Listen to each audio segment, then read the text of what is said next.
ꯍꯧꯖꯤꯛ ꯄꯥꯜꯂꯤꯕ ꯁꯔꯀꯥꯔꯁꯦ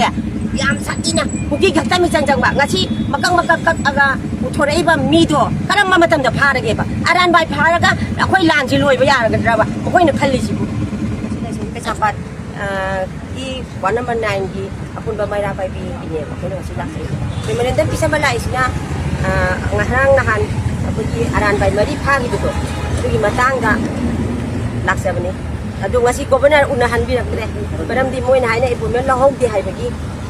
ꯑꯃ ꯍꯌꯦꯡ ꯂꯧꯕꯤꯔꯣ ꯑꯗꯨꯒ ꯎꯅꯕꯤꯔꯣ ꯃꯣꯏꯅ ꯑꯩꯈꯣꯏꯒꯤ ꯆꯦꯗꯨꯕꯨꯗꯤ ꯃꯦꯃꯣꯔꯦꯟꯗꯝꯗꯨꯕꯨꯗꯤ ꯄꯤꯁꯟꯖꯔꯝꯃꯦ ꯃꯣꯏꯅ ꯁꯥꯏꯟ ꯇꯧꯕꯤꯔꯦ ꯑꯗꯨꯒ ꯋꯥꯔꯤꯗꯤ ꯁꯥꯟꯅꯕ ꯐꯪꯖꯔꯛꯇ꯭ꯔꯦ ꯍꯥꯏꯗꯤ ꯍꯌꯦꯡ ꯑꯦꯄꯣꯏꯟꯃꯦꯟ ꯑꯃ ꯂꯧꯕꯤꯔꯣ ꯑꯗꯨꯒ मागा उनहलगे हाइरेबा अदो अखोइना कोइ पुलप चंगजागे हाइबु याद्रे मोइगी लैबा सिबाइ सिंसिना अदो अगे अथेंग बथंबिरे सिनिउ सि हाइदा अखोइ या पामजै मेमोरेंडम के यावगे मेमोरेंडम दा यावदि अखोइगी रान बाइसे कोइना ला अखोइगी मामांग तक्तगी अरान बाइ हाइबसे कोइना थोक्लक्तिबा से लान दमुता थोक्लक्तिबा नतेबा लाइनिंग लाइसोनगी मरम द थोगिबने अदो कुकीना इहौ कलिलक्बा अखोइगी मैतैबु अखोइगी अरोइबिस तान थोंगनबगी मोइगी पांदम फंगनब होनरपदगी मखोइस अखोइ मणिपुर इमा लैबासे काइबे यारोइको कंदब यादे इमा इबेनसिंगसे सोकि तारे हाइबगी दमता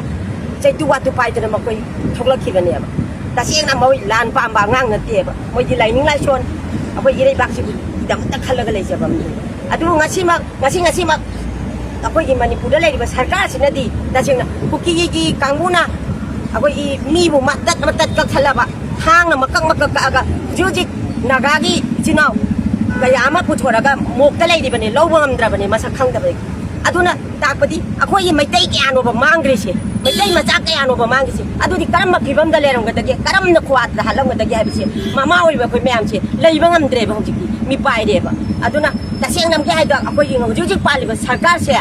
याम साथीना कुकी खक्ता मिचंग जंगबा ngasi मकक कागा पुथोरइबा मीदो करम मतमदा फारगेबा अरानबाइ फारगा अखोइ लानसि लोइबा यारगद्रबा मखोइना खल्लिसिबु आइसु लैतबा अरानबाइ दिदि तसेंग हाइगा लालौबा नतेबा जमजमबा प्रजा नोमेल अमनेबा असिदा अखोइगी ताना मु फारक तारगदि अखोइ कमाइना अखोइ हिंदुइनोबा मिचंगसे तसेंगना कुकीगी मिचंगनि ngasiगी गवर्नमेंटना तसेंगना चंगिसे इंडिया गवर्नमेंट खक्ता नते मिचंग चंगिसे अखोइगी मणिपुर गवर्नमेंट मयेक सेंगना मिचंग चंगबनि ngasi कुकीगी दमक्तदि अमतंगसु फारगा पुथोरौदना अखोइ पेनगेबा करम मतमदा पुथोपिरखिगेबा अदुदि नतदना ओना तैनाबदा कुकीना पामदे अरानबाइ दकि हाइबगी दमक अरानबाइ खरा मु फाजनरगा कुकीना अखोइसु नमदाबा यारगदरबा अदुना अरानबाइ अमतंग फारकपा मतमददि मामा मयामसे मणिपुरदा लैरिबा मामा से कयानो हाइबसे गवर्नमेंटना खंबिगदबने मामा मयामसे चोंथोक्तनाने अचौबा इहौ अमा लाक्ननबा मानदि हाइरि ngरang खेमजाना मीटिंग दा हाइगिबदो